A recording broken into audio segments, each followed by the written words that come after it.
Well, hello everybody. We are back, and we're back with Beacon Pines. So yes, the stream announcement said Legacy tonight. And we sat down, we fired up Magic Online, and we started to get our deck together. Then I ran into a bug where I literally cannot pay Daybreak my money to play Magic Online right now. There is some sort of bug with purchasing tickets at this present moment. So I'm completely unable to facilitate this at the moment. So what we're going to do is we're going to go ahead, I assume Daybreak will go ahead and fix that up here within the next couple of days, and then we'll go ahead and take care of that and play some Magic on Thursday. But that means we are back to playing some more Beacon Pines. So we are going to wander around with a bunch of tiny animal children friends and solve weird mysteries. Secret lair. Summer forged ahead, but the nights only seemed to grow colder.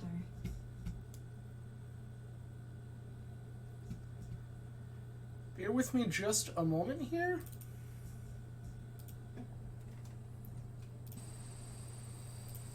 Bueno. There we go. Luca walked home slowly under the pale starlight, cautious to avoid any more surprises lurking in the shadows. Reaching home, he slipped quietly into bed, half dreading what they might discover the next day. Could be anything. Place has been spooky as fuck so far. Some of these kids have almost died multiple times. And when I say multiple times, I mean, like, technically they actually died, but, like, we can rewind time because that's how this game works. Make other choices. Somebody's knocking on the door, okay. I know. I hear you. Traps. What on earth is that? That ridiculous thing on your head. Oh, this? It helps me think. You're gonna need a lot more of those. Joke all you want. We'll see who's laughing when I crack this case wide open. The coast is clear? Yep, whatever she's been up to this week has been keeping her busy most of the day. Very well. The game is afoot. Luca and Beck rolled their eyes as Rollo strutted across the room. If I were a Gran, where would I hide my deepest, darkest secrets? Perhaps where you might least expect it. Rollo flung open the cabinet with confidence. He coughed as a veil of dust hit his face. Not so much. I think it's safe to assume that anything that dusty isn't what we're looking for. Or maybe that's what she wants you to think. Then again, any good detective knows not to trust their first hunch. First hunches are for suckers. So for anyone coming to this party late, this town used to be almost entirely operating based on this company that produced fertilizer. One year they had a really, really, really bad harvest. The factory the business went under. The owner of the fertilizer company died. Our friend here on the far left, Luca, his father also died in an accident at the factory. Rollo's family owns a farm, and their farm has been almost non-functional at all since. So, not great there. Beck's family are involved in biochemistry. So they have come here with a new company that has moved in, called Perennial Harvest, who is trying to kind of help rebuild Beacon Pines. And we've recently found out that Luca's grandmother and several other townsfolk are involved in some sort of weird conspiracy, but we don't know what. But it involves the old fertilizer factory and hazmat suits. And presumably is not going to be particularly great for whatever Perennial Harvest is doing.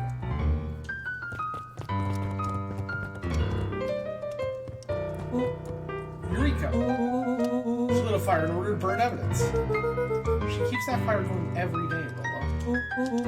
Crap, it may already be too late. Just think of the mounds of documents lost to ash. Okay. I'm gonna stop you right there. Can we just think for a moment? Luca, is there anywhere Gran doesn't want you to go? Yeah. The closet upstairs. So maybe it stands to reason that we should check there first? No dice. It's locked. Well, well, well. Look who stands to reason now. I have no idea where the key is. If it really is important, then she probably keeps it with her. Anywhere else? She has her berry bushes. Who has ever thought, I'm going to take this important thing and hook it in a bush? True. Anything else? Maybe something out of the ordinary? Well, she is always worried I'll break her fancy dishware in the kitchen. It doesn't matter anyway, I can't reach the latch. A look of realization crept onto Luca's face. All three kids snapped to glance at each other, then sprinted and turned toward the kitchen.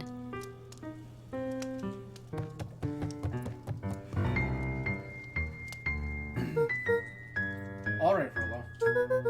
This is your time to shine. Ah, yes. You've called upon my expert detective skills. And now I shall proceed with... Before he could finish, Luca scrambled up Rolo's back.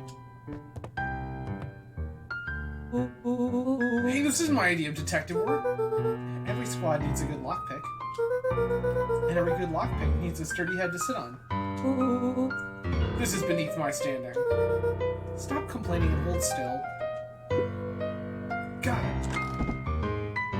The three crowded around the hutch to peer in. With the glass doors opened, a perfect porcelain display gleamed in front of them.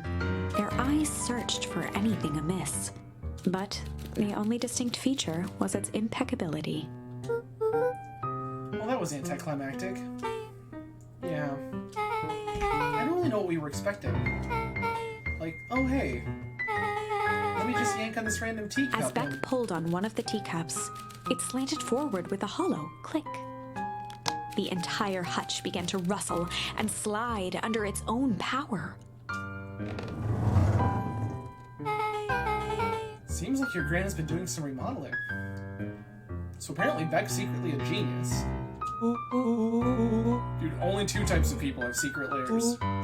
Evil masterminds and superheroes. So which one do we think she is? We're about to find out.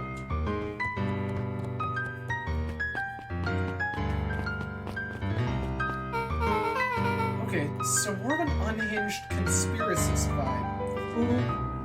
Oh wow. Yeah, this cannot be good. We need to look around before jumping to conclusions.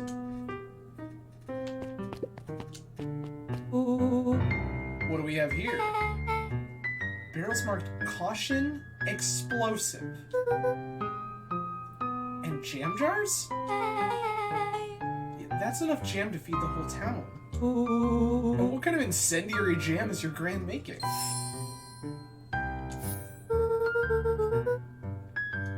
She wouldn't have had me walk around town delivering bombs. Right?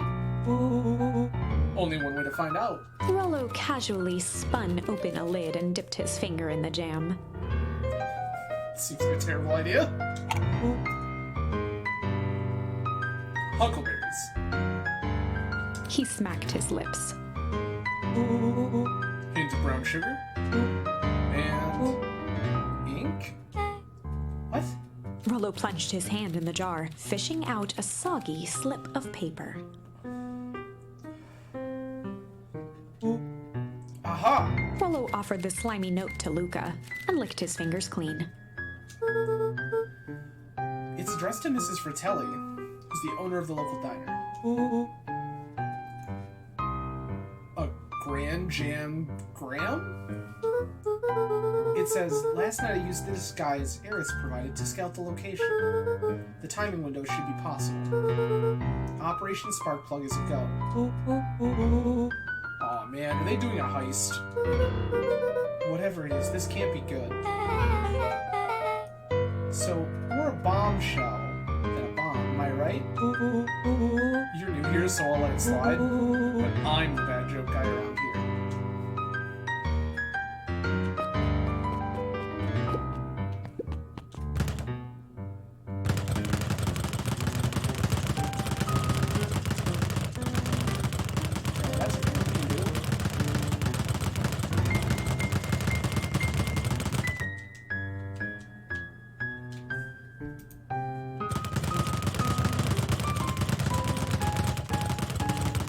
I'm doing this because this game has weird things like that, where stuff like this will matter randomly. You have to do it enough times.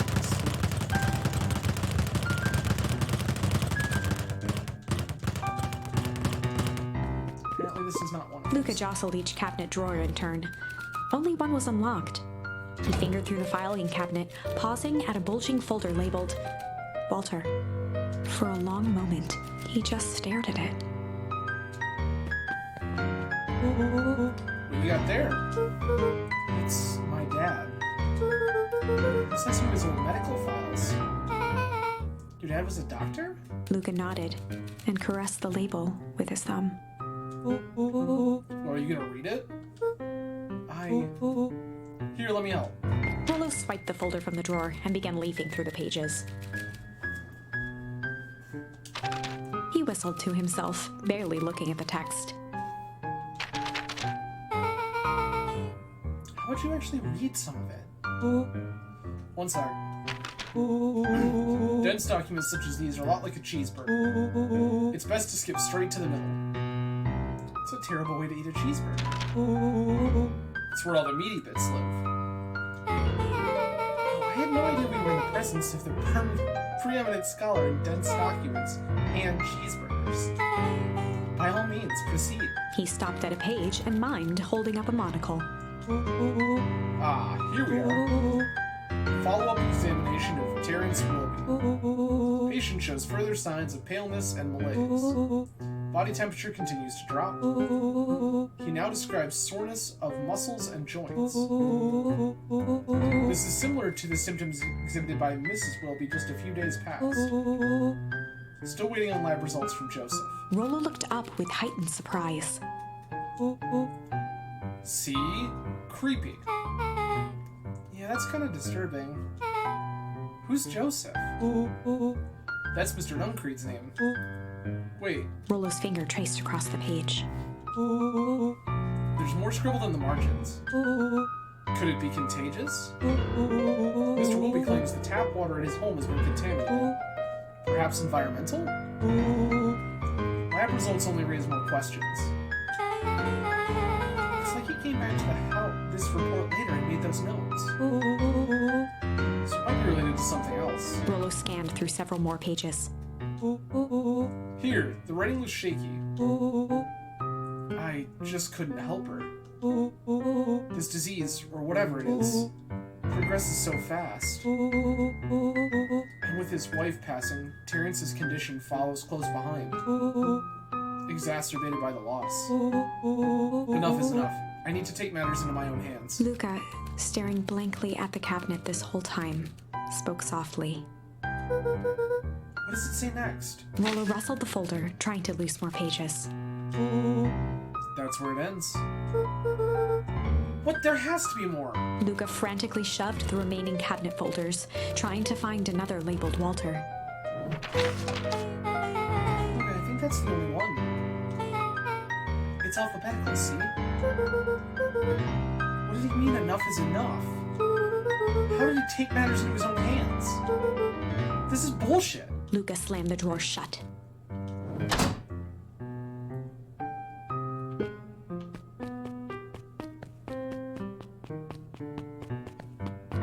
Last one was the board.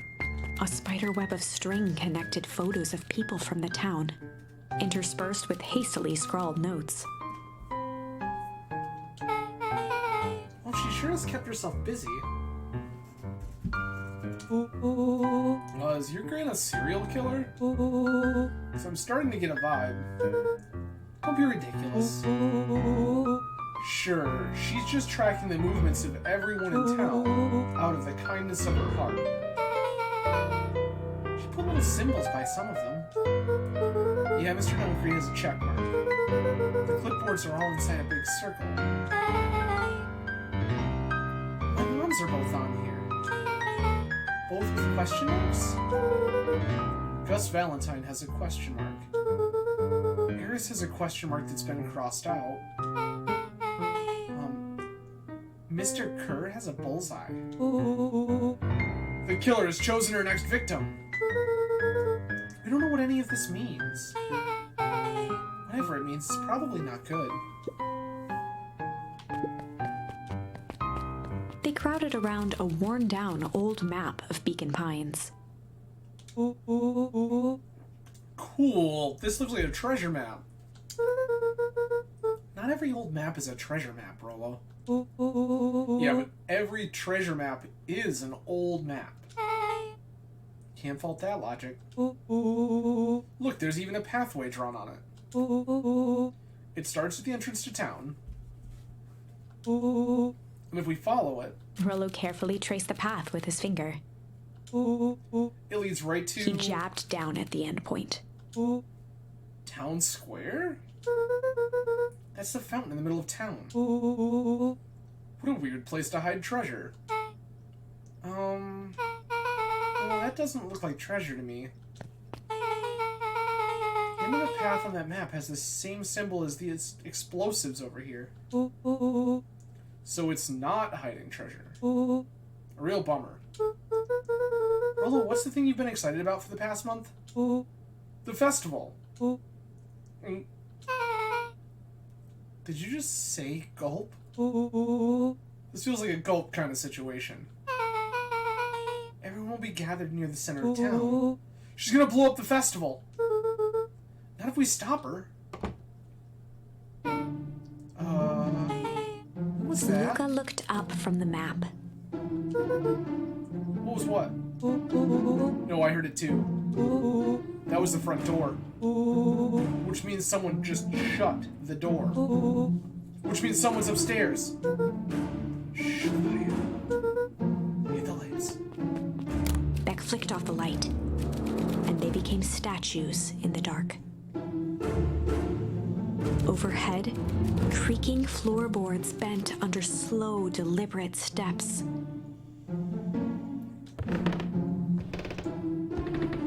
The kids looked up, the tilt of their necks following each footfall.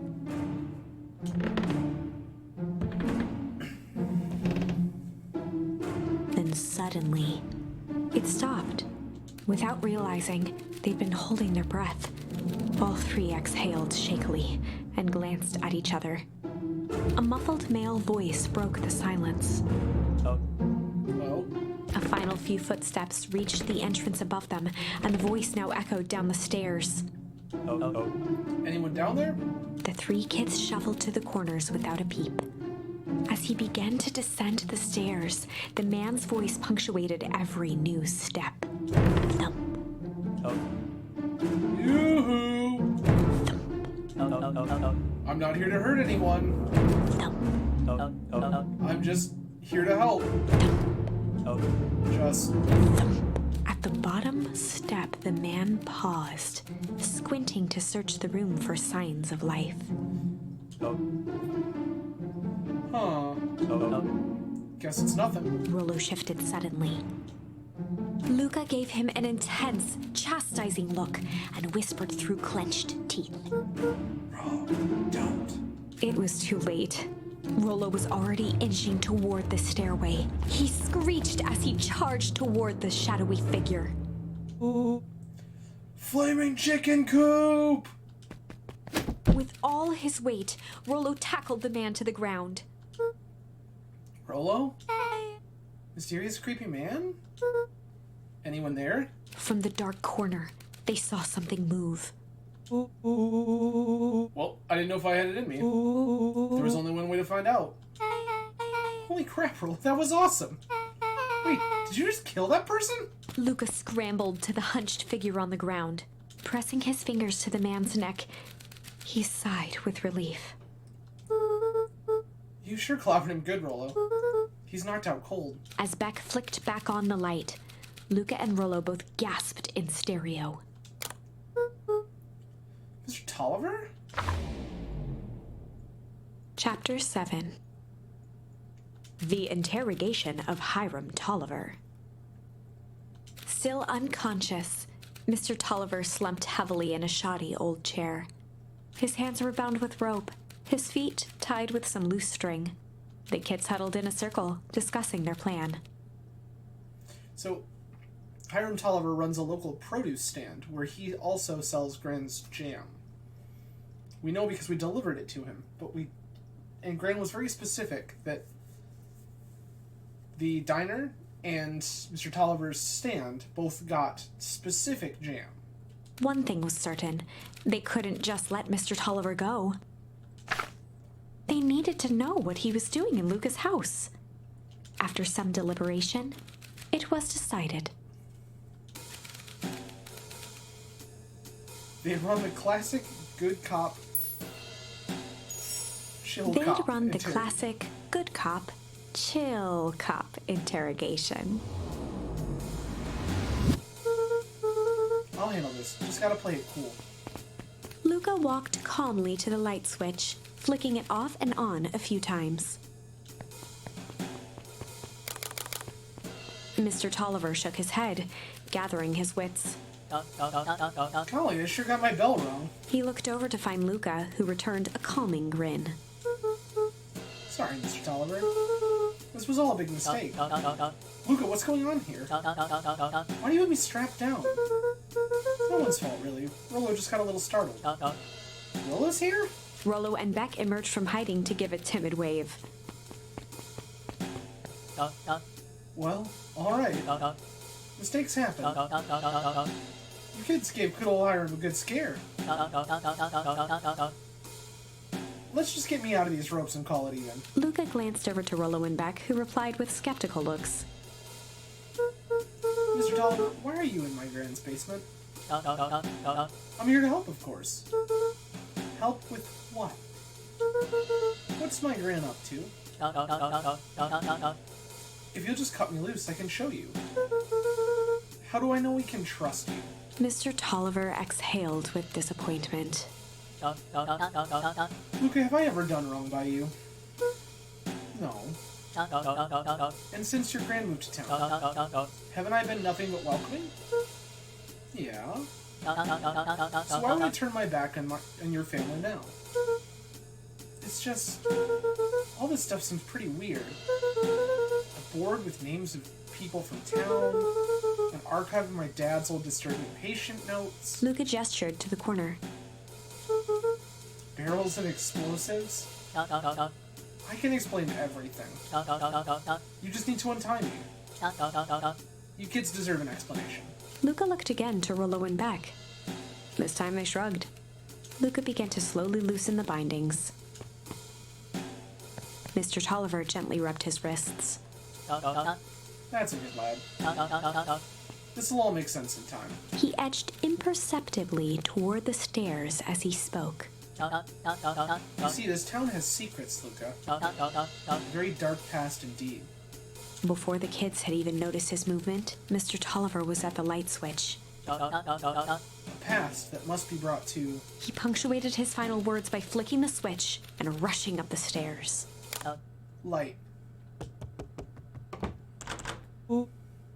Son of a... Beck darted to the wall and turned back on the lights.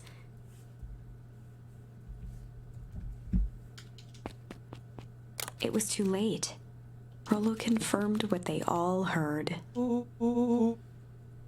He just locked us down here. Mr. Tolliver's muffled voice came from behind the door. I wasn't lying, you know. This is for your own good. You kids just keep tight down there. And let the adults handle this. They looked bewildered at each other. Play it cool, huh? Not now, Beck. They heard the staccato thump of quick steps exiting the house. The kids looked down in resignation. This isn't how it goes in Hank Atomic. For some reason, they'd always assumed it was up to them to save their town. Luca opened his mouth, hoping to conjure some magical words to make this right. Only a hollow croak escaped. The end. Well, we certainly aren't going to find a grand resolution to our tale locked in a basement. Seems like a fair assumption. Back to the drawing board.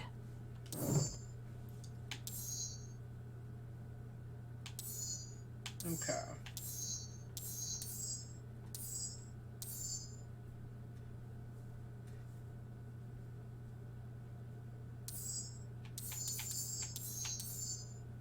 So we could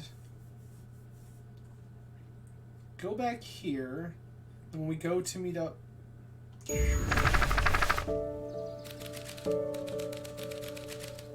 Beck called to Luca before he made his way past the gate. Wait up, I'll walk you home. Surprised, Luca turned around. He knew Rollo could be prickly around new people. Beck seemed cool. Rollo would warm up to her eventually. Luca began to respond, but the sky answered for him as the clouds above began to... Luca began to respond, but the sky answered for him as the clouds above began to rumble with ominous thunder.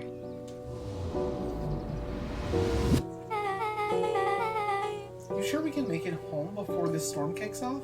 Luca surveyed the roiling clouds. I'd say the odds are good.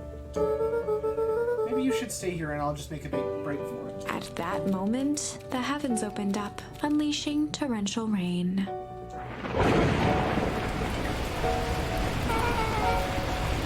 Here, recalculate those odds. Hurry inside, you two, before you catch cold.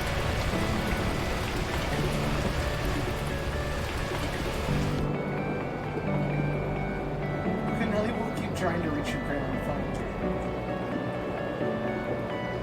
In the meantime, you two hold tight. Sorry, not much to do up here. Most of my stuff is still in the boxes. Mind if I poke around? I guess. Luca squinted into the eye hole of the microscope. This looks wild. What is it? Go. Luca adjusted the slide with his fingers to get a better look. I'm tracking the structural integrity of gum with increased amounts of sugar. Chew that one for 47 days. Luca wiped his hand off on his sweater and gave a nervous laugh. It's weird, I know. Beck looked down, timidly tapping the ladder with her feet. You think it's weird, don't you? A little. Weird can be cool.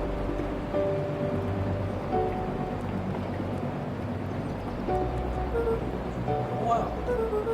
Oh, I have a radio just like this in the treehouse. Probably not exactly like this one. I'm only going to tore the whole thing down with bullets. Fitted with some state-of-the-art vacuum tubes. She was pretty awesome. She hits scary movies sometimes. I think she feels guilty for working too much. So when she does have time for me, she showers me with high-tech overcompensation. Luca flicked at one of the toggles. I bet you can get all sorts of stations on this. Not out here in the movies. You wouldn't believe the stuff I can pick up back in the city. Around here, it's all farm reports and static. Aw, shucks. Luca bent down to examine the bouquet of wilting flowers. Judging by the odor, they were well past their prime. He flipped open the attached card. Happy trails from Coach Walker and all the Fairview Conquerors. But you weren't kidding about poking around, huh? Oh, sorry. Is this from your old school? The most recent one, yeah. Some schools gave me going-away cards. Some did flowers. When they're really trying to feel good about themselves, they do both. So you've moved a lot. Yeah, that's the thing with having a brilliant parent. There's always a better job somewhere else. These flowers will last longer if you put them in some water. That's the sort of thing I would do if I can. Why do you care enough to keep them as well? Can I ask you something? Of course. Dang, didn't that hurt? To be honest, it hurt more than I expected. Well, at least you looked cool doing it. Beck took a moment to watch the rivulets of water running down the window. You ever feel alone? Like, even when people are around? Well, Rollo can be pretty absent-minded sometimes. I'm serious. Does it ever feel like your family doesn't care what you want? It didn't used to feel that way. I know Gran loves me. Sometimes when she looks at me, it's like she's looking at a problem. Luca took a deep breath, exhaling slowly. I know the feeling. How do you deal with that?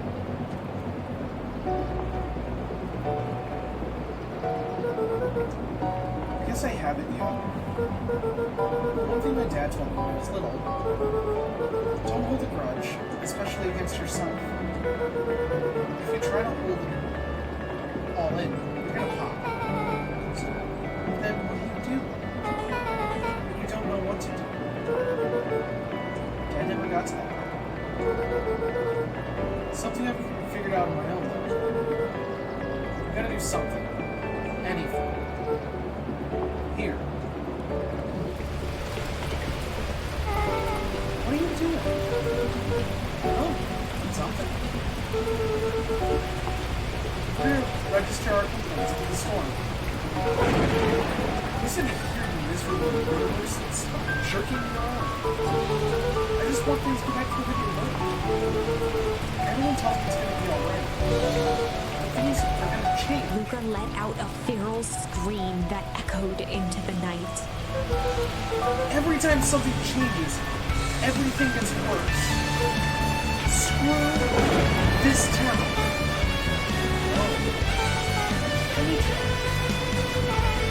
Moving sucks. I hate it. I hate that I hate it. Why can't I just deal with it happy for a while? Why can't we just stay somewhere? Ah! Her voice dropped to a trembling whisper. I just want to be a normal kid. Beck brushed off her shirt and straightened up. Here. Oh, I actually feel a little better. As abruptly as it began, the storm abated. Thanks. I needed that. Me too. I should head out before the rain starts up again. Sure, I'll walk you out. See you in Rolo at the festival? Sounds good. Luca, don't let the universe jerk you around. Beck gave Luca a light thump on the arm before heading in. Chapter 5. Friendly Feud. The air was heavy with the hard rain's residue. The smell of wet things. Despite his dreary surroundings, Luca felt at peace. He'd never shared those details about his dad with anyone. Not even Rollo. But it's not like this changed anything. Rollo was still his best friend. Adding Beck to the group would help balance things out. Everything's better in threes. This is what Luca told himself as he headed to the treehouse.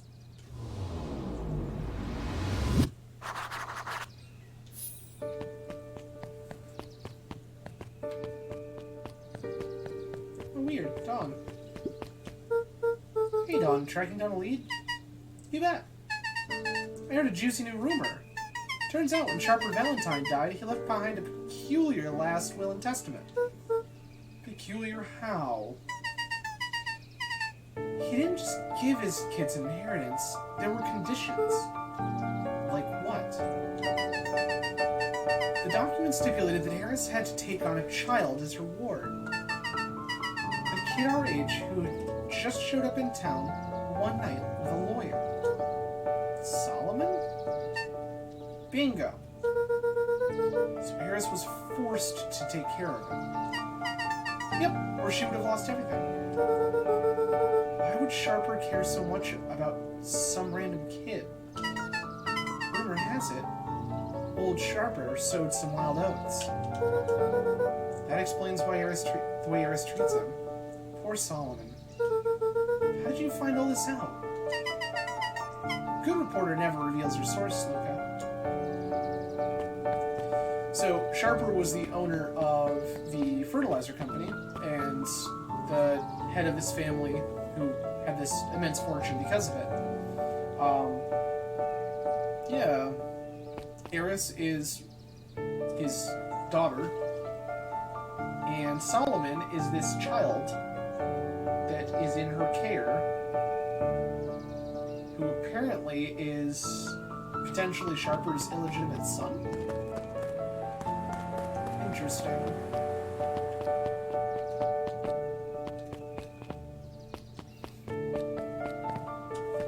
Every weird branching path just makes this whole story weirder and weirder.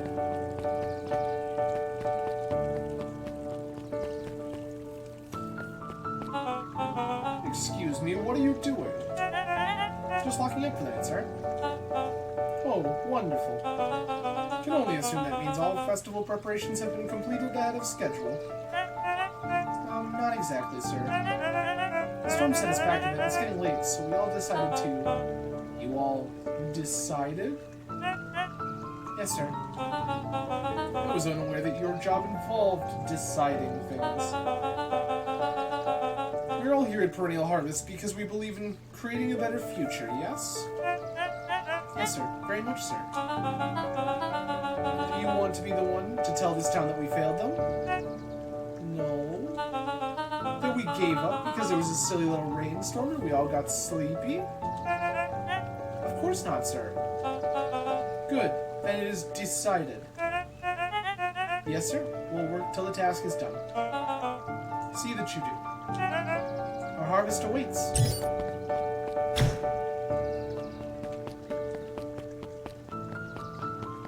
Interesting. So at one point we had another pathway where a bunch of those people at the red pandas we just saw swarmed the treehouse to keep us captive there with William Kerr, who was the hyena gentleman we just saw. Roll, were you still up there? I'm sorry, Rollo isn't accepting visitors at the moment. Come back never.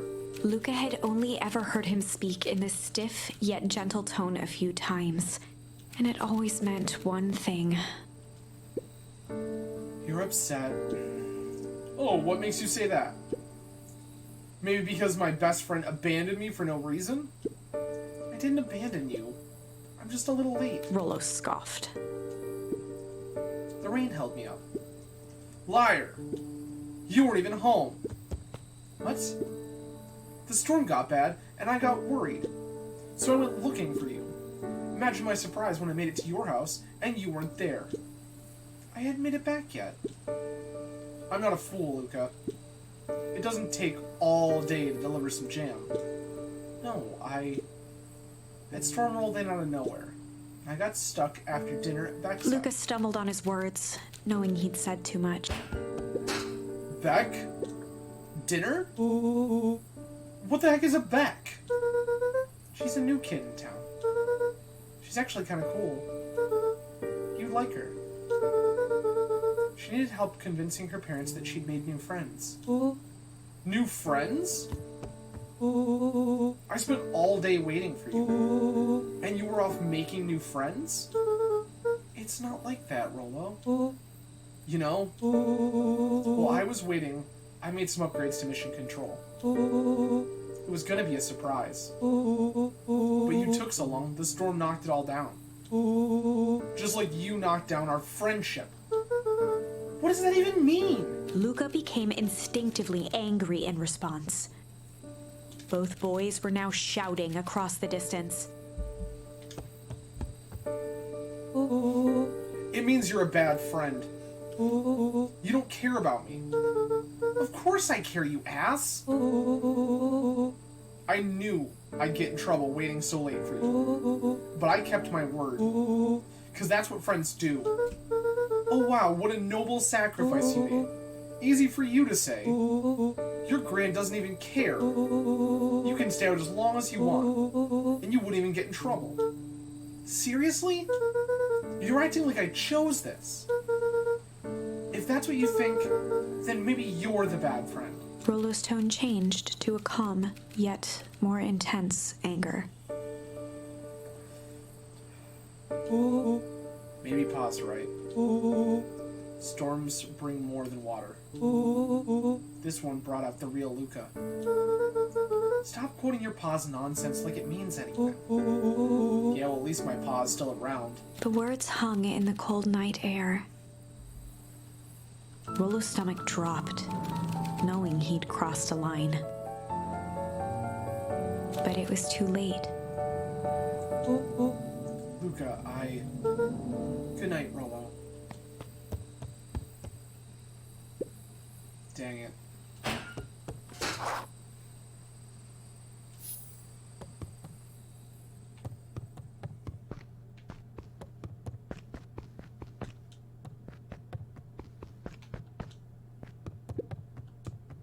Luca dug through his old stuff, not even sure what he was looking for.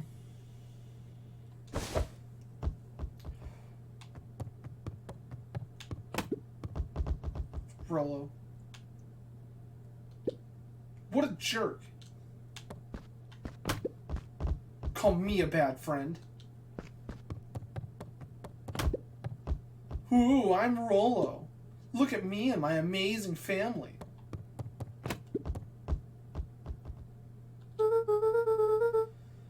I guess I'm just never supposed to make new friends.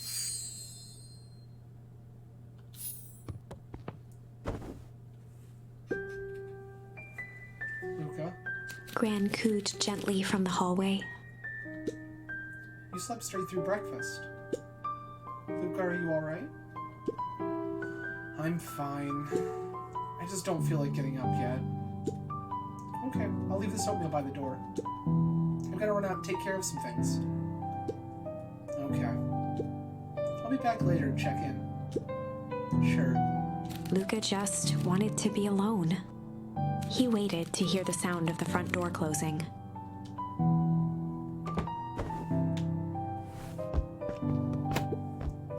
I bet Rollo's still gonna go to the festival.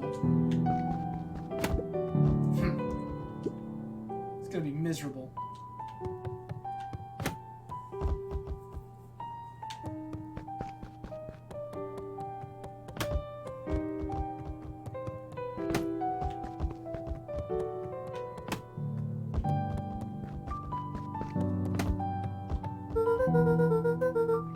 If Rollo thinks I'm still going to the festival with him, he can shove it.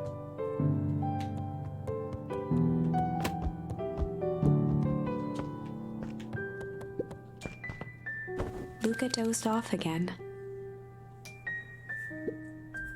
Luca? I see you didn't eat your oatmeal. Wasn't hungry. Well, just in case you get hungry, I'll leave a sandwich here too. Thanks. Rollo came by. What did he say? He wanted to talk to you. What did you say? I told him you weren't feeling well. Good. So, your plan is just to sit in your room all day? Pretty much. Well, I need to pop away for a minute again.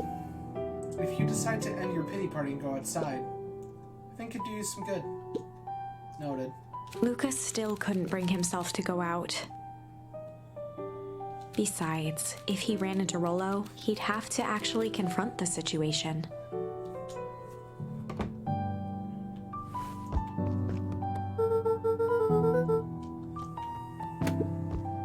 Never anything interesting at the festival anyway.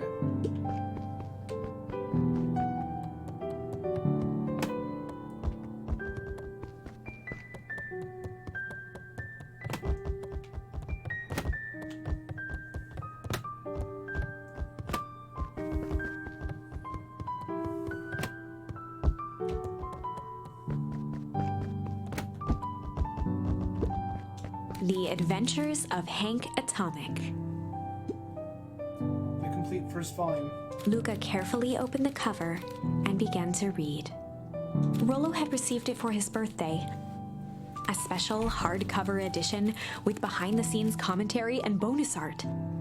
Rollo cherished it, but asked that Luca keep it at his house. Luca wasn't sure if it was because Rollo didn't trust himself with it, didn't trust his sister around it, or just wanted an excuse to come hang out at Luca's more often. Whatever the reason, Luca didn't mind. But it had stayed right there where Rollo had stashed it ever since. Now, at the foot of his bed, Luca lost himself in the pages. He'd read it all before, but at this moment, it somehow felt sentimental. He was well into issue number 5 when he heard soft footsteps from the hallway. Luca, another little friend came to see you.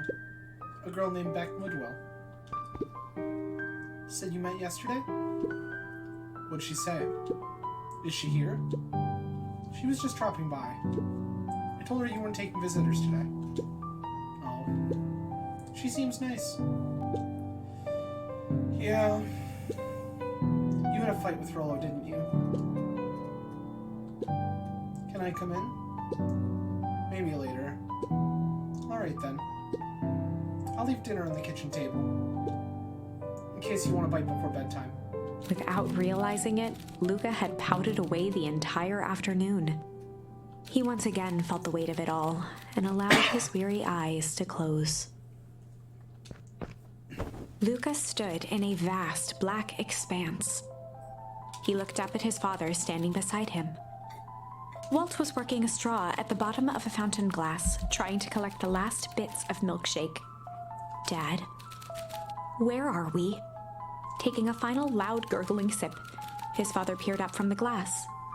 He jangled the straw playfully with a warm smile, then lifted the empty glass as if to point into the darkness. The source? Luca's eyes followed his father's gesture. In an instant, he was sitting in front of a blazing campfire. Across from him sat a large figure in a yellow hazmat suit. The figure's voice was a scratchy echo. Well, if it isn't the man of the hour. Make yourself comfortable. Luca held his shivering hands over the flame to warm himself. It doesn't work that way here. Their yellow-gloved hand pointed to the base of the flame. It's a cold flame, see? Luca peered at the base of the fire. It wasn't wood that was burning. It was Beacon Pines itself. Tiny buildings, freezing and crumbling as they were consumed by flame. Luca could see small shadows moving in the burning city. People. Luca leapt to his feet. We've got to help them! The figure gave a dismissive wave of their hand. Why waste energy helping people who can't even help themselves? The figure bent down to examine the panicked crowd as they desperately tried to stop the flames. They only care about what's right in front of them. Not like us. Luca's voice was a trembling whisper. Us? The figure slowly stood up, grabbing its helmet with both hands. With a jolt and a twist, the suit emitted a gasp.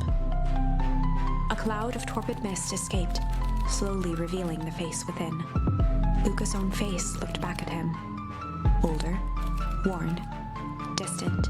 The sensation was oddly familiar, as if he'd caught his own reflection by surprise in the mirror. The doppelganger smiled. I tried to help once. He gestured towards his face. And all it got me was this. Luca staggered back. You aren't me. Luca felt a hand catch his shoulder. His father was there again, beside him. Every choice sets us on a path. This is the end of one of your paths, son. Luca watched his older self shake its head ruefully, its face twisting into a cruel grin. Welp, Dad, if you wanted him to see this, far be it from me to disappoint. Luca watched in shock as the figure took a confident step forward and plunged into the flames. In a flash of cold light, he was gone. What does all of this mean? Luca felt a reassuring squeeze on his shoulder. Just remember, why we choose matters just as much as what we choose. Luca woke up to see a hazy figure at the foot of his bed, silhouetted in the morning sun. Oh dear. It's only Gran. Luca rubbed his eyes. The kind, concerned face of his gran came into focus.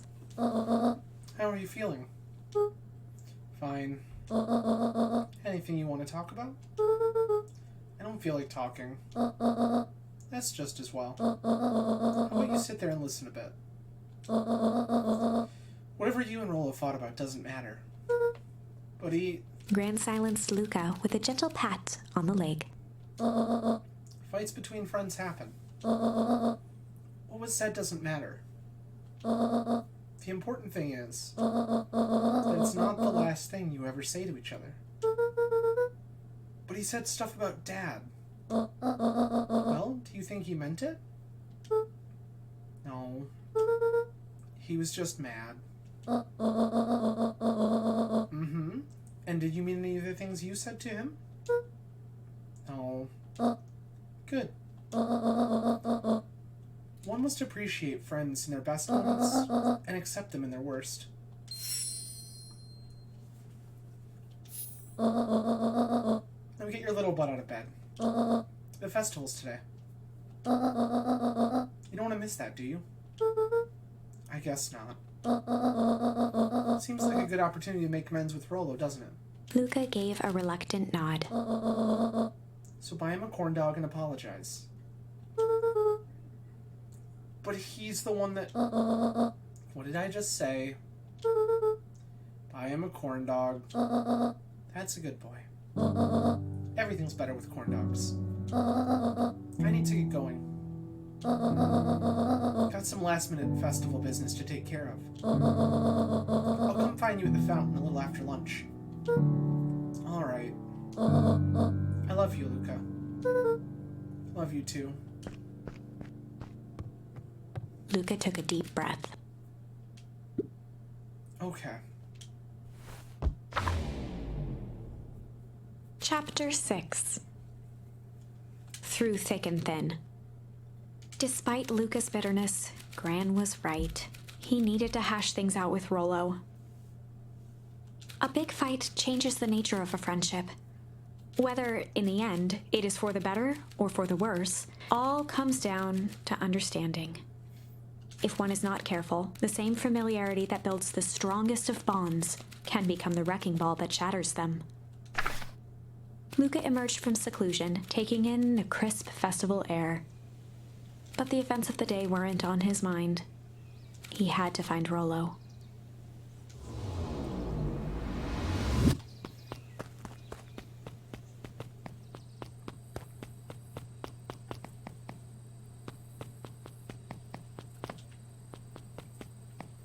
For context, this is Luca's dad's grave.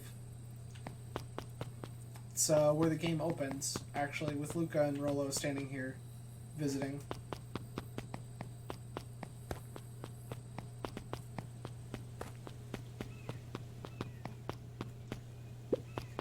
There you are. Luca. Rollo wanted me to tell you something. What is it? Roxy rolled her eyes, shaking her head. A space adventure, though you needn't buy it. If ye be brave, go somewhere quiet. Roxy, I don't... It's a riddle, Luca. My goofy little brother wants you to find him. Luca looked down and kicked at the dirt. Look, I know you two had a fight. The only thing more annoying than my little brother is my little brother without his best friend. So I'm doing him this one favor. Now I need a favor from you. Whatever it is that went down between you two, squash it.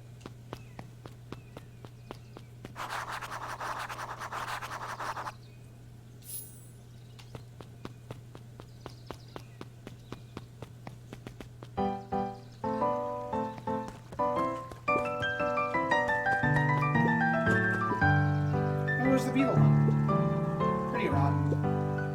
I haven't seen so much as I do that. And it's not just the beetles. It's when I couldn't find any critters at all. It's like everything that buzzes or skitters just packed up and left. I'm sure they're out there somewhere.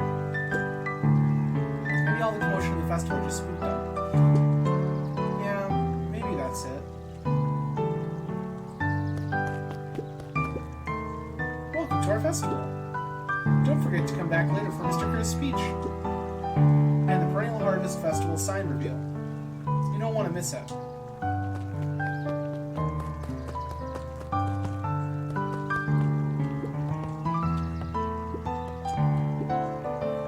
Unique New York. Unique New York. Huh?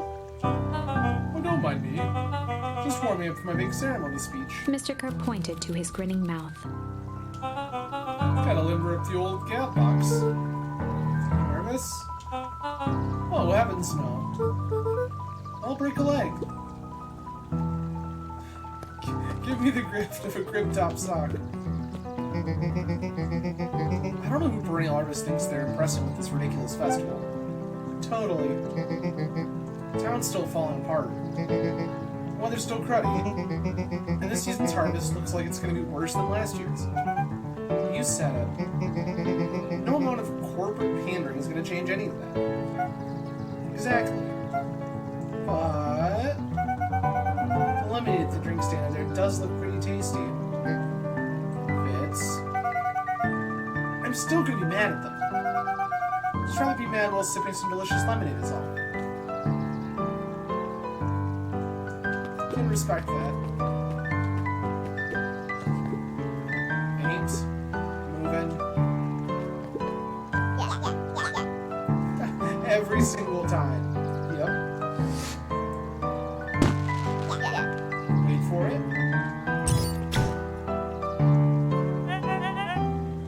Unexplained sound once again noted. Like clockwork. What a bunch of drones.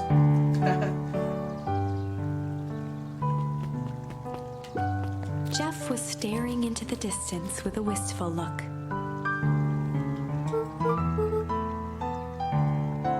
Hey, Jeff. Everything alright? Huh? Yeah, everything's fine. I mean, used to be fine. Just ain't right these days, you know? I really do, actually. Jeff turned to Luca with a furrowed brow, then gave an understanding nod. You do, don't you? For a moment, the two now shared that same wistful gaze.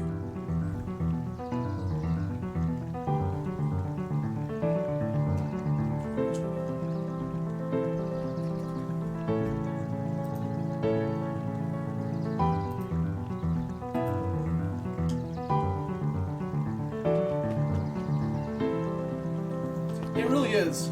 It's been a lot of fun. It's absolutely adorable. And, I think we've technically died at least 3 times. Did you hear? After Mr. Kerr gives his big speech, they're going to give the first annual biggest catch competition. As long as the boot qualifies as a catch, I'm a shoo-in. Good luck.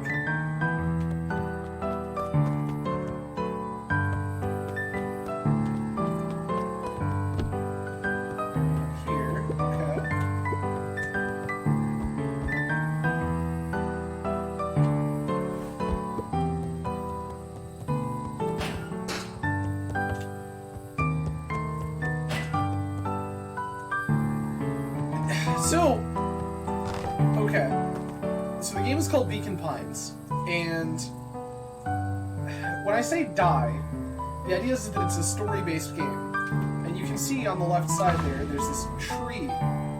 So these are all the different branching paths you can take and the choices that you can make in the game based on these charms that you collect by doing different things. And whenever you take one specific action, it opens up another pathway. Well, but much like the branches on a tree, some of them just end. So sometimes, for example, here, one of the choices causes you to basically be kidnapped and potentially die. This one, we got locked in a basement. We don't know if we ever get out. We got locked in a basement. This one, we got swarmed and attacked by a bunch of people who were hunting down a local child that we had accidentally mutated. So, the game's pretty wild. And the setting, as cute as it looks, is actually like fairly grim. Like this town is falling apart because it was built around agriculture. A bunch of local farms and a fertilizer company. There was a series of very bad harvests. The fertilizer company's product was blamed, and the fertilizer company went out of business. A lot of the farms never recovered. It's secretly very dark. The most welcoming of welcomes. Would you like to share your thoughts? We always strive to improve. Nope.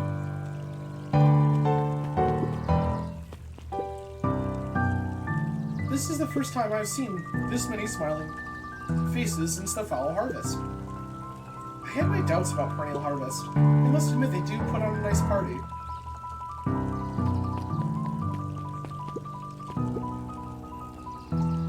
He met his old friend's eyes and was greeted with nothing but ice-cold anger. Heavens!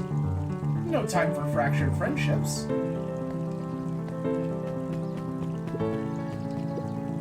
Piper, you're actually taking a break from studying.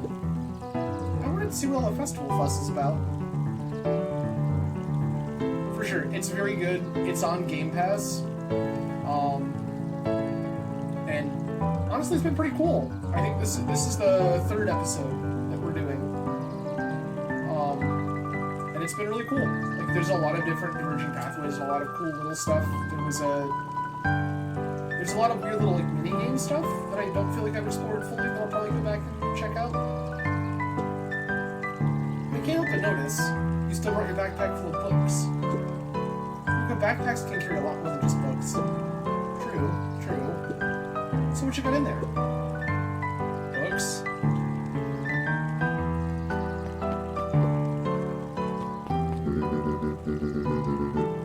I was able to return Perennial Harvest safety suit you borrowed. I don't think anyone noticed. Good. Will you tell me what you needed it for? It's a favor for an enemy of my enemy. This isn't going to harm Mr. Care, is it? All you need to know is that it's for the good of the family. Their family were the ones that owned the fertilizer company.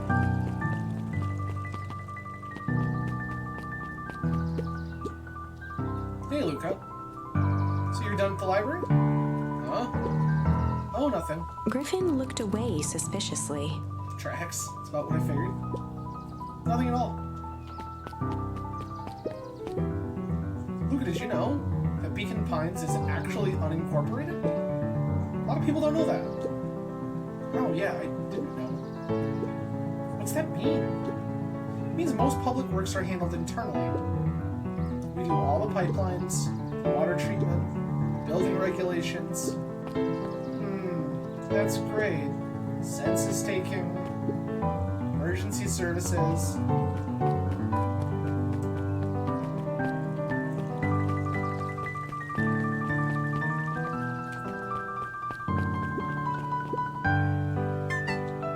Got a question for you.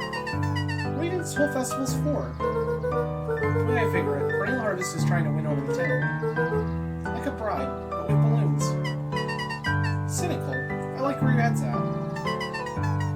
That's what I assumed at first, too, until I eavesdropped on a couple of gossipy clipboards. What if I told you this whole thing is really a special shindig for a super secret guest of honor? A special guest? Who? I haven't dug that deep yet, but whoever it is, PH thinks they're a big deal.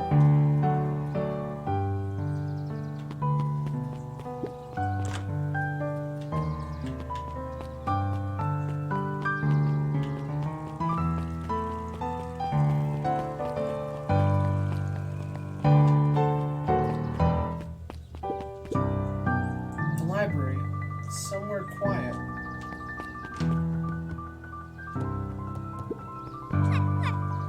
Hey, Luca. Kato's eyes lit with excitement. I've been expecting you. Bravo on deciphering the first riddle. The first? Oh, you didn't think that was all, did you?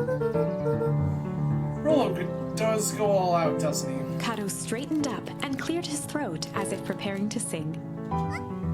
Ahem. On planet Farple, you may take issue. When the fifth king dies, you'll need a tissue. Kato stared at Luca eagerly. Get it? Want me to tell you? No, it's okay. Let me figure it out. Alright, when you find it, bring it here to be verified. If you decide you want a hint, the offer still stands.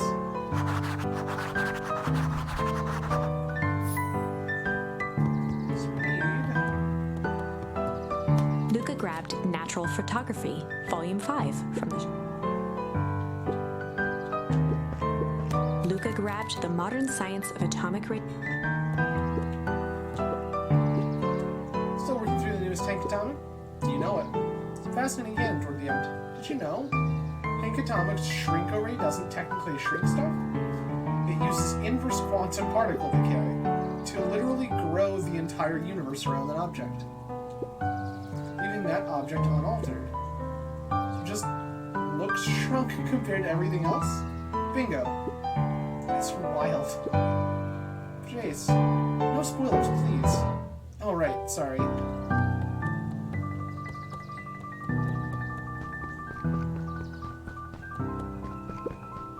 Luca grabbed The Adventures of Hank Atomic, issue number 4 from the shelf. Luca grabbed The Adventures of Hank Atomic, issue number 5 from the shelf. Oh, you found it. Kato removed his book from the desk and replaced it with Luca's, turning on the lamp. As he slid the book under the purple light, 2 words glowed. The Adventures of Hank Atomic, issue 5. Luca clicked his tongue with recognition. Rollo's cipher pen. He used to write secret messages everywhere with that. And only I had the special flashlight needed to reveal it. But I lost it. Well, apparently you traded Jeff for this purple light bulb. Part with his entire Halloween candy stash. Oh, Rollo. Now let's see here. Kato began flipping through the pages, stopping when he hit a glowing word.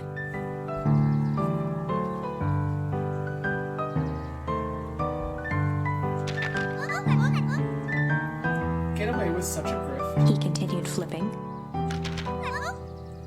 Only found in Grub. Cart. Reaching the end of the book, Kato looked up. That's it. Grift in Grub Cart. Griffin's Grub Cart. He wants me to go to Griffin's snack stand. Ah, brilliant. I guess you're off then? Good luck on the rest of the scavenger hunt. Thanks, Scott.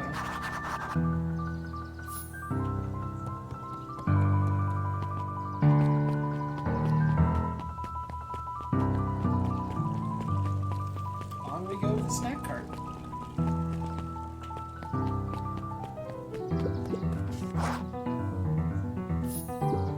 Hey, Griffin. Did Rollo Before come? Luca could finish his sentence, Griffin handed him a corn dog. Oh, that's it? Bought and paid for. Enjoy. I thought there was supposed to be a riddle or Luca something. shrugged, taking a sizable bite out of the corn dog. Yuck. It's cold. Oh yeah, it's been sitting here for a while. Rollo wanted me to be sure to give you that one specifically. Well, that's Luca just... tongued at his cheeks, feeling something rough between his teeth. He reached into his mouth and pulled out a slip of paper. Come on. He shook off the bits of corn dog to read the slip. A pickup when you need some pep. Near the fountain, up the step. Luca finished off the remainder of the corn dog. This is getting to be a whole thing.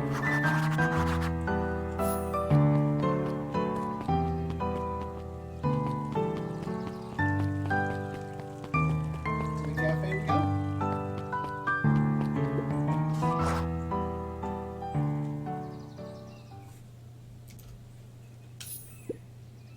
There you are, Luca. There's no way I'm actually doing this. It's way below my pay grade. Oh, come on, you big stiff. Let the kids have some fun. Fine. But Rollo owes me one. Lumi waved his hands around sarcastically as he began. What takes flight but has no wings? Your final task, a friendship brings. See, that wasn't so hard. I feel cheapened somehow. I think it's sweet.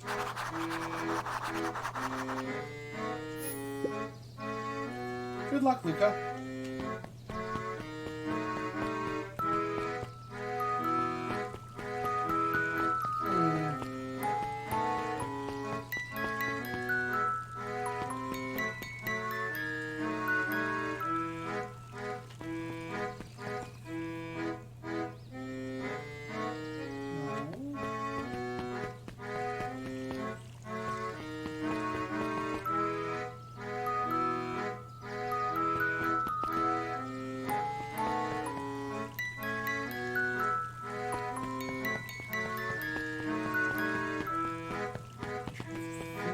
Anything that would...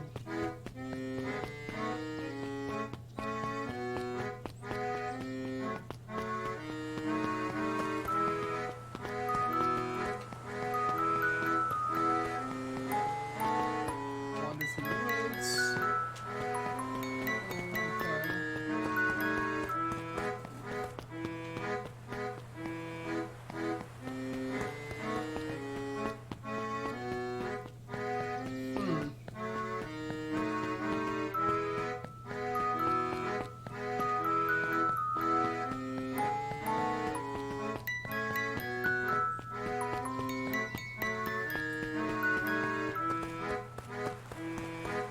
Tied to space stuff. I guess rockets technically don't have wings. Could just be back at the fort.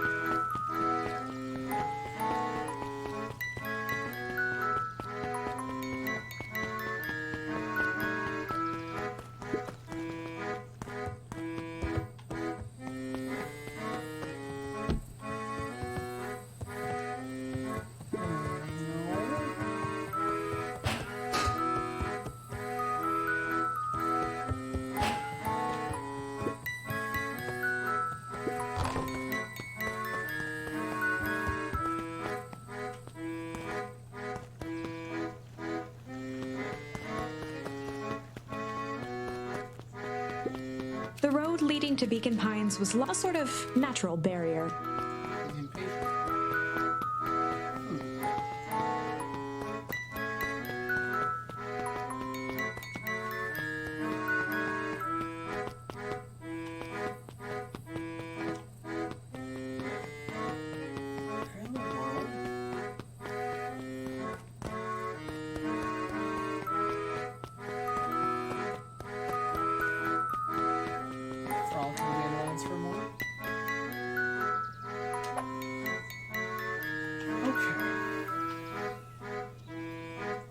Flight but has no wings. Your final task, a friendship brings.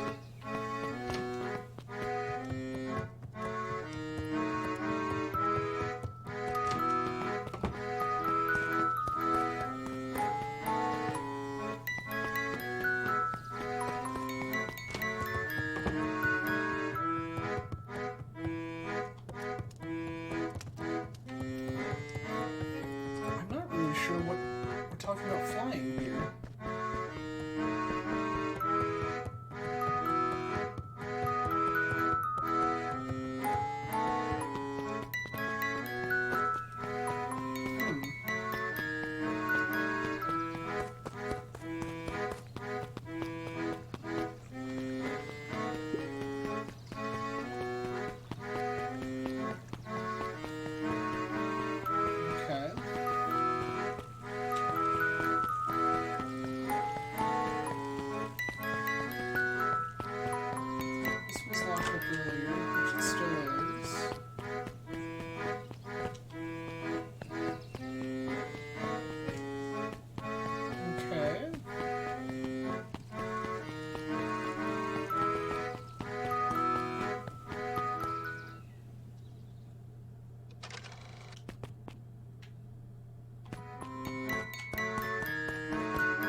hints for me this week.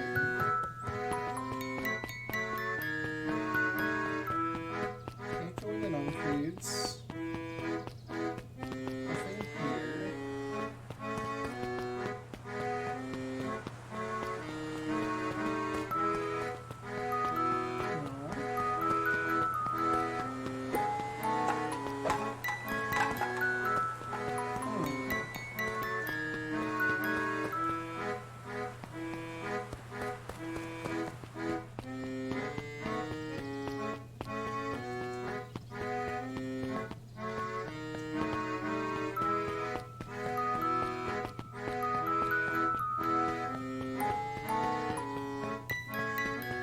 Been like everywhere in town I can think that we can go.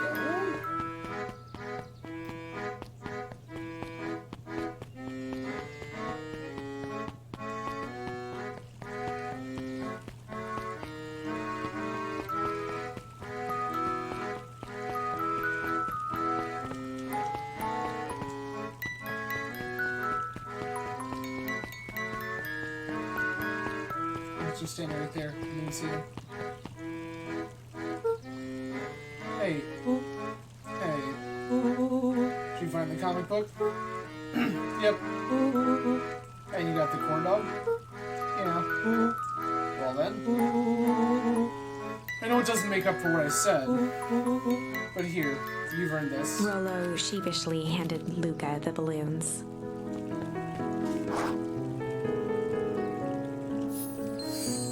Random balloons.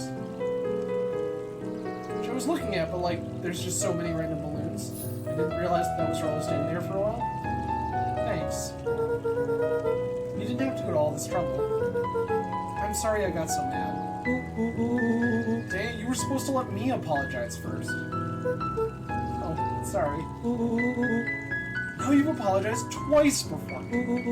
Just let me do this. Luke, I'm really sorry. With everything that's happened, with your mom and all, I've always wanted to be there for you. Be a good friend, you know? When you said you were hanging out with someone else, I kind of freaked out. Still my turn. I felt like if you needed some new friend to help you, it meant that I wasn't good enough. That was selfish and wrong. I was wrong. I'm so sorry, Luca. Okay, apology over. You can talk now. Luca threw himself at Rollo, hugging him as tightly as he could. Oh, I don't deserve you. I don't deserve you either. That's why we deserve each other.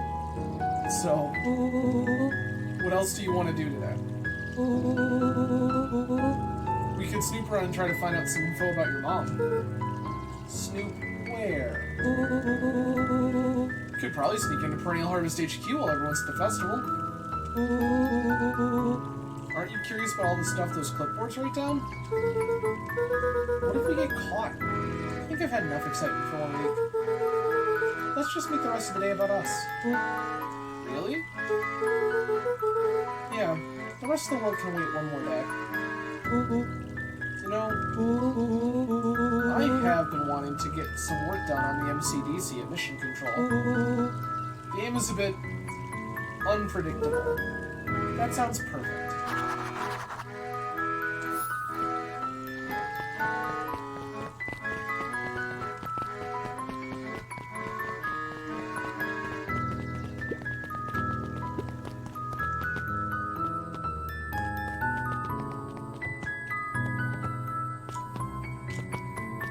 I wonder if the balloons would just carry us away, but they will not.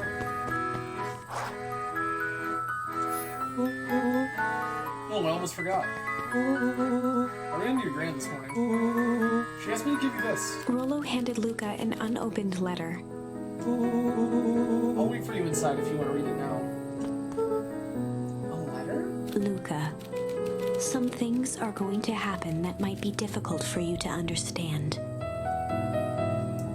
If I am honest, I hardly understand them myself, but whatever happens, I need you to know that I love you. None of this is fair to you. You have already lost so much. We both have. I wish there was a simpler way forward. But if there is, I haven't thought of it. God knows I've tried. Everything I've done, I did for you. I hope someday you can accept that. Love, Gran. I love you too, Gran. Luca folded the paper into his pocket and headed up the ladder. What's up with the letter? Anything you want to talk about? Maybe later. Sure, whenever you want.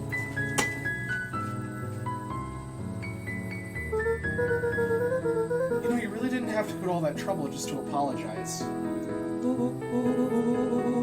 I know, but we've been looking forward to the festival for weeks. After I ruined everything with my big mouth, this was the best way to make sure you still had a good time without me. Rollo. Luca was at a loss for words, but that was fine. Words aren't always necessary. The festival seemed nice. Was it nice? We can still go. This is fine. Well, there's always next year. Sadly, this was untrue. A distant rumble shook the treehouse. Huh? What was that? Oh man, we missed the fireworks? It was not fireworks. It was something the boys couldn't possibly comprehend. Something as old and cruel as time itself.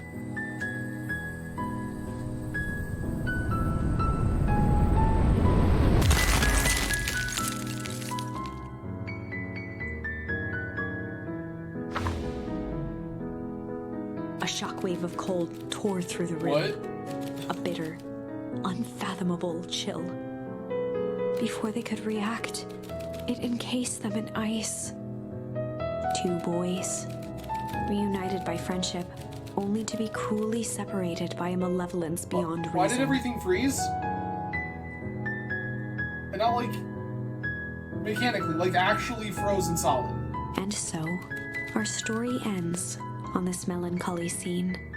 In a silent treehouse turned statuary, in a town brought low by its secrets, sits a pair of friends, alone, together. For the rest of time, the end. What the fuck? What the fuck? No, that can't be the ending. It simply can't. I mean, I kind of agree. I won't accept it, and I hope you won't either. There are more endings, more possibilities. I can feel it.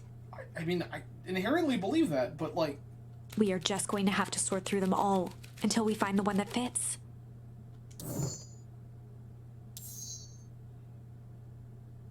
So we can be good cop, hard cop now. We can run from that.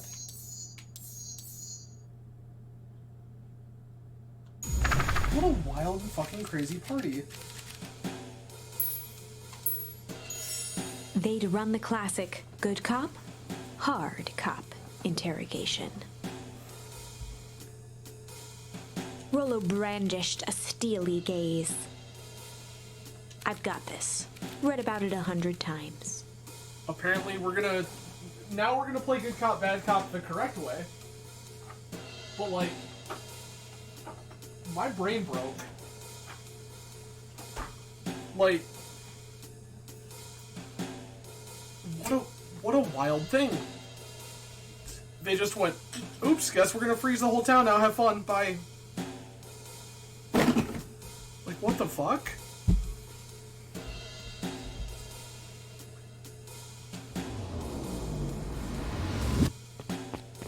Rollo swaggered past the chair which propped up the slumping Hiram Tolliver. I mean, yeah, that tracks that Rollo's the hard cop.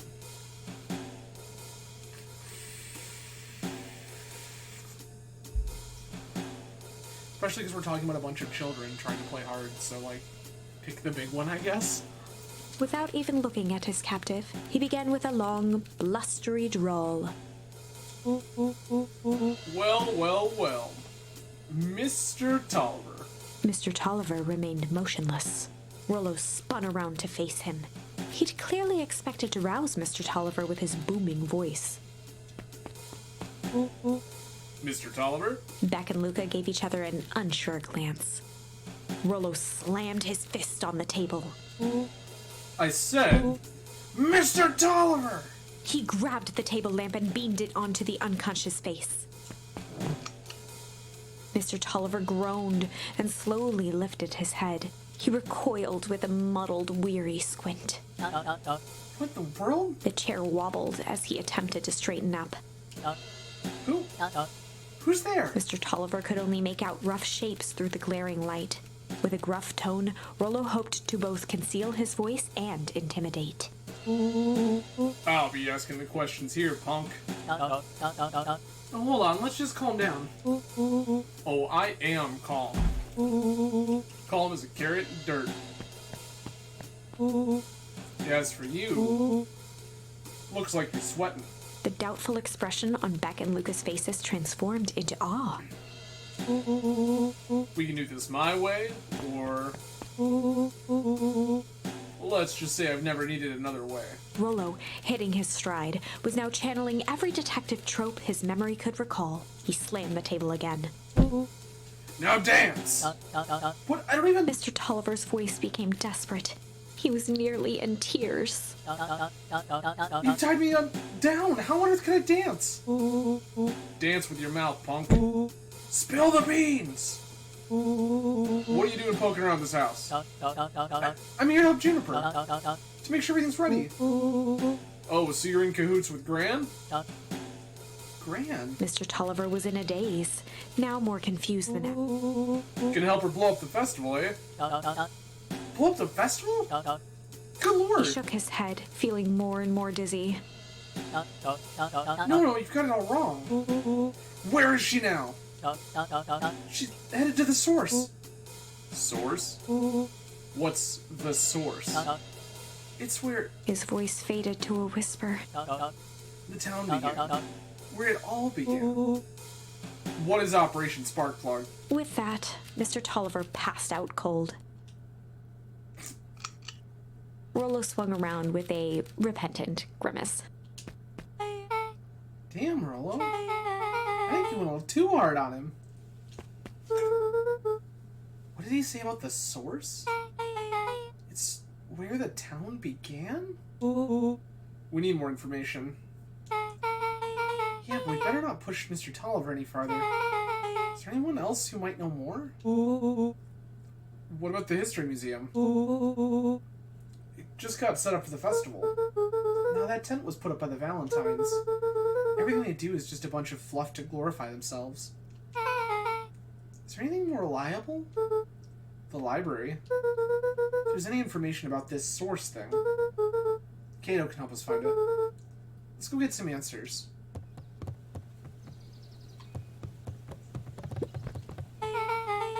This is a dang nice library. Thanks, we work hard on it. Aren't you a little too adorable to be a librarian? Oh, I don't know how to hear so much they eventually gave him a set of keys. I just keep an eye on the place for Miss Novak sometimes. Yeah, you working for free? It's quiet and I get access to all the books I can read. What more could a person want? Fair enough. What can I do for you all? We need a favor. I already told you and Rollo, can't put you any higher on the next wait list for the next Hankatama. And if you're here with more candy, I'll have you know I can't be bought. Call it a personal code of conscience. Actually, we're looking to do some research. Now you're speaking my language. What are you looking for? That's the thing, we sort of don't know. What do you got in the history of the town? There's the county record of archives. What's in those? Births, deaths, newspaper clippings, stuff like that. Pretty boring reading. They do go all the way back to when the town was founded. Great, we'll start there. Chapter 8. 6 feet under, 3 towns over. Interesting. The kids spent the rest of the afternoon combing through dusty piles of old county records, desperately searching for anything that could help them make sense of Mr. Tolliver's cryptic utterance. Luca tried to shake the thought of Grand's basement, but his focus wavered. You know, everyone, I think that we're going to leave it there for the evening. I appreciate everyone joining tonight. So many ways you can choose to spend your Tuesday evening. I'm grateful you've chosen to hang out with me. We'll be back on Thursday with some Legacy when Magic Online actually lets me pay money for tickets. So that was fun and exciting. We'll be back on Thursday playing some Legacy, so feel free to join us then. I hope you all have a fantastic rest of your week. See you in a couple of days. Cheers, everyone. Have a good night.